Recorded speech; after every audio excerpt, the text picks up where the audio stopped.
This is B.B. Chapman speaking. This program was made November 5, 1964, when a group from the Lincoln County Historical Society came to Stillwater. The visit was in preparation for a Statehood Day program. This recording is made on November 8 and is a gift of the Payne County Historical Society to the Lincoln County Historical Society. The program comes over KSPI. President of the Payne County Historical Society. We bring you a program by the Payne County Historical Society in which they invite the Lincoln County Historical Society to come to Stillwater and put on a Lincoln County program. This program will be in Stillwater in the Jefferson School Sunday, November 15, 2:30 p.m. And one of the matters we're featuring on this program with Lincoln County is Henry Starr. And Glenn Shirley of Stillwater is writing a book on Henry Starr. Shirley, tell us what your plan is in the book. Well, my plan is to make one of the best biographies I've ever done. Henry was a very colorful Oklahoma character and probably the best training bank robber that this country's ever produced. Shirley, just in a few sentences, tell us the highlights in Henry Starr's life. Well, I think Henry as a child exemplifies the natural resistance that the proud Cherokee Indian had to the white aggressor. He looked down on the white people coming into their country as below his social standards, you might say, and these were the things that continually built up in him, and as he's arrested from year to year, why he exhibited this resistance in the things he did. In your book, you're going to tell about the bank robbery at Kearney and the attempted robbery at Stroud. And didn't you say that in your buckskin and spurs that Henry Starr, after having been captured and known as a famous outlaw, entered the movies? Yes, he made a motion picture of his own called A Debtor to the Law. And after that, what happened to him? Well, this is in which he played his role in the Stroud bank robbery. After that, he got low on cash again and went to Arkansas and robbed another bank in which he was killed. And so that is a brief sketch then of Henry Starr, and in your book you said that he was the most unusual bank robber in American history. He was the last robber that robbed trains and banks that rode horses. Yes, he was the last of the old horsebackers, the old saddle and horse bandit. And now let's move along, and here we have Lee Gilstrap, a member of our faculty at OSU, and he was in the posse that followed the Stroud bank robbery. Tell us something about it, Lee. Well, I was rather roped into this. My father was captain of the National Guard Company, Company B, of the 1st Oklahoma Infantry. When the bank robbery took place in Stroud, my uncle was the half owner of the bank, one of the banks that was robbed. So he immediately got on the telephone and phoned my father asking for help from the National Guard in forming a posse to apprehend and see if they could find out where the bank robbers were holed up. I was a 14-year-old boy at the time, and I attached myself to this posse somewhat under protest from the filial department of the family, and joined this posse. We took out from Stroud, going east and then north, and a sergeant by the name of High Frisbee saw that that the bank robbers had cut through a fence there, and so he said, "Now, Lee, you're just a boy and they won't bother you, so you take out after these tracks and see if you can't track these bank robbers through this patch of timber, and we'll meet you at the intersection, the section line north and east of here." Not knowing any better, why, I took the directions from the sergeant. I've had it in for sergeants ever since. And after going some 700 or 800 yards, I found an empty half pint of whiskey, at least reading the label, I discovered it was whiskey. And so I decided that I was getting pretty hot on the trail and I better slow down a bit, because what would I do if I did find those bank robbers? fortunately for me, the bank robbers weren't in this particular clump of timber, and I met my directors on the section line that they had described to me, and we took out from there in hot pursuit of the bank robber. And that was 1915, wasn't it? That's right. And so Lee Gilstrap was one of the posse which followed after the bank robbers, including Henry Starr, and then Starr robbery at Stroud. Now we also had a bank robbery down here at Kearney. It wasn't an attempted robbery on some Friday night. This was a real robbery. And here is Mrs. Harry Dobson of Stillwater, who was at Kearney at the time, and she saw Henry Starr the time he robbed the Kearney Bank. Tell us. Dr. Chapman, I was working at the switchboard, and Mr. Robertson was at his desk that morning. There was a Mr. Ward and his son that came into the telephone office to place a long-distance call. I placed this call for Mr. Ward. Then he said, well, I'll have to go into the bank to get some change. At that time, Mr. Robertson got up and he said, well, I'll go in the bank, get some change for the office. And as they left, they said, well, we'll be right back. We waited for a little while, and they didn't return. Mr. Ward's son got up to go see if he could see his father coming. He went to the north door of the office, and as he opened the door, just outside the door stood this robber with his Winchester in his hand. He pointed the Winchester at the boy and told him to get back in the office, close the door. In about 2 or 3 minutes, then, I heard somebody swear at the south window, which was very unusual, and I looked up. Well, I saw Mr. Robertson and Mr. Ward pass the window, and then Mr. Austin, the banker, and Mr. Stump. And right behind them was Henry Starr carrying his Winchester. And this is Mrs. Harry Dobson, who saw the bank robbery at Kearney in 1914. And Harry Dobson was just across the street in the barber shop at the same time and saw the bank robbery at Kearney. Tell us about Mr. Dobson. My barber shop just sit diagonally across from the bank. There was a merchant store right to the south of me, and there was a group of cotton farmers there that afternoon. It was a pleasant afternoon. There was a big long bench in front of this building, and Estes was perched over here in front of the bank. I was inside over here, and I heard the commotion outside. I stepped to the door and looked, and I said, well, I wonder what's going on. And about that time, things quieted down. And then in a little bit, the disturbance started again. Estes looked over at this bunch of cotton farmers that is standing there, and he says, say, you guys get in over there. We're robbing this bank.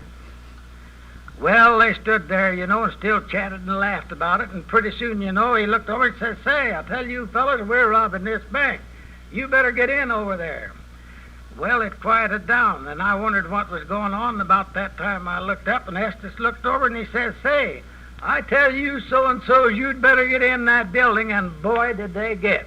And there's where it started, and it was kind of comical.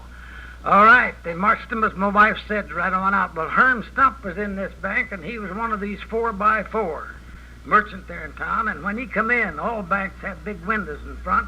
And when he come in, he says to Stump, he says, Stump, I don't know if he called him a name, but he says, Fatty. He says, yeah. He says, Fatty, he says, put your hands up. And Fatty throwed his hands up like this, and Stump says, not so damn high, put them in your pockets. And Herm says, I couldn't find my pockets. Well, they marched off down there, and they got about 4 blocks from the bank, and Stump was about played out, and he says to Starr, Starr, I don't think this is fair. Says, you're walking the life out of me, and I'm not getting anything out of it. And he says, well, reach over there in Estes' pocket. Says, he's got $100 worth of silver dollars in a sack. And Stump says, no, you ain't going to get me to do that. And Herm said, well, you do it. And so Starr just reached over, and he gave her and pulled this $100 out of his pocket, and he handed it to Stump, and I said, Fatty, you beat it on back. He proceeded down to by the depot, and he even stopped a team out in the middle of the street and told them to turn around and go on back and get in the parade. And there's a half a mile north of the depot, he had his team of horses that he'd had. This is in the liver stable days. And he had this team from the liver stable, and he had them at the mouth of this draw where they was going into. And then a bunch of us went over north of the depot, and the Starr was still down at the neck of this creek there where he was walking for about 3 miles out, and he shot a couple of times up over the hill that us fellows were standing off there. And he walked up this draw, and of course the communications kept going ahead till they got to Horace Page's out there, about 3 miles and a half. He stopped there, and he told them what he wanted. He set his gun down. She cooked the supper for him. Horace went to milk, and they went along with Horace when he milked. They stayed right with him. And when they got through, he gave Horace a $20 bill, and that was the story. And that was a bank robbery at Kearney, and you heard Harry Dobson tell about it, and he was there to see it. Now, here is a new member. Here's an old member of the Lincoln County Historical Society, and your name? Charles Wright. And where did you get acquainted with Lincoln County Historical Society? Well, I originated, I guess you might say, Dr. Chapman, I started the thing along in 1954. It's about 10 years old now. I'd like to say, too, that the thing that inspired it was the Benny Kent movie film, the old, as he called it, the movie album of early day pictures. His daughter, Miss Fay Owens, gave the society that bunch of film that was in 35 millimeter. We had it reduced into 16 millimeter so it could be used in the ordinary projectors that we have in this day without going to the movie theater. Now, when did your association started down here? 1954. 54, and you're building a new museum now, aren't you? Well, we're raising money now to hope to have a new museum built, and we're happy that we, for as far along as we are, we're making a lot of progress. We sure yes, are. You sure are making progress. And while we talk about Henry Starr and the robberies of Lincoln County, we must also mention that Benji E. Rowe, the internationally known author, lived there. And we ought to also mention that Jenny Harris Oliver, who wrote The Red Earth, was also a Lincoln County girl. But here is the president of Lincoln County Historical Society, and his name George H. Cantrell. Thank you, Doctor. And now you have a program you're bringing up here to Stillwater, don't you? Right. And would you tell us something about it? Well, I think maybe the man who knows more about the artifacts than I do is the man following me, Mr. Dean. Let me tell you a little bit about our ambitious program for building our museum, if I may. We are anticipating the building of a museum because at the present time we have invaluable artifacts housed in a building that was built about the turn of the century, and the building is a fire trap. It could go any time, and these valuable artifacts that are irreplaceable, and there's no way insuring them, you just can't find them anymore. There are no more of them. So we must build a building to house these artifacts and preserve them. And in order to do that, we are raising the money through donations of $500 from the pioneer families, $500 each. At the present time, we have just started on getting these pledges, and we have 10 pledges and one $500, so it makes $11 or $5,500 for the purpose of building this $50,000 building. Now that's $50,000 building at Chandler on the courthouse square, isn't it? On the courthouse square, Well, yes. now we'll have to have a word here from a man who's a program chairman of this program, Lincoln County program, coming to Stillwater on Sunday, November 15, 2:30 p.m. in the Jefferson School. And this man has a peculiar name. I want him to tell you how he got his name, his first name. Carney? My name is Carney O'Dean. Father says Carney, Oklahoma Dean. Mother says no, if you make an O and I make it Oliver, so I'm Carney Oliver Dean. But let me tell you briefly about this program. It isn't all of Henry Starr. Briefly, it's a 94-year view of Lincoln County. We go back 92 years, we go forward 2 years. But we're starting right in the middle with the Henry Starr program. After we finish that, we go back 92 years, in which Booth Olson, our new county assessor, re-elected county assessor, will tell you about the survey. Started in 72, but in 1974, he'll give you an incident there of a survey which is very fine. Then we'll go back to this about statehood where Vinci Roll comes in. And then we'll go back to the other exciting event in Lincoln County, which is the run of 91. I'll tell about that, and I have 6 cases of people who made the run in 91. 1 from the south, 3 from the west, 1 from the north, and 1 from the east. And when we finish that, then we'll go up to the history of the society, which Charlie White's already given you, and then that'll be followed by George Cantrell, and you've heard him talk. Briefly, that's the program we'll put on at that time. And at that time, November 15, the Statehood Day program will be closed by students in Oklahoma History 162. And here, Ernestine Hill. Early settlers sometimes called Oklahoma the land of the fair God and the promised land. Payne County was opened for settlement April 22nd, 1889. Lincoln County was opened September 22nd, 1891. Common to these 2 counties is the Cimarron River, which starts near the Black Mesa of Oklahoma, touches part of Kansas, comes down through Guthrie and Perkins, and empties into the Keystone Dam. Anita Sue Holderreed, Ruthanna White, and I will now sing Hooray, Oklahoma by Judge Frank P. Douglas.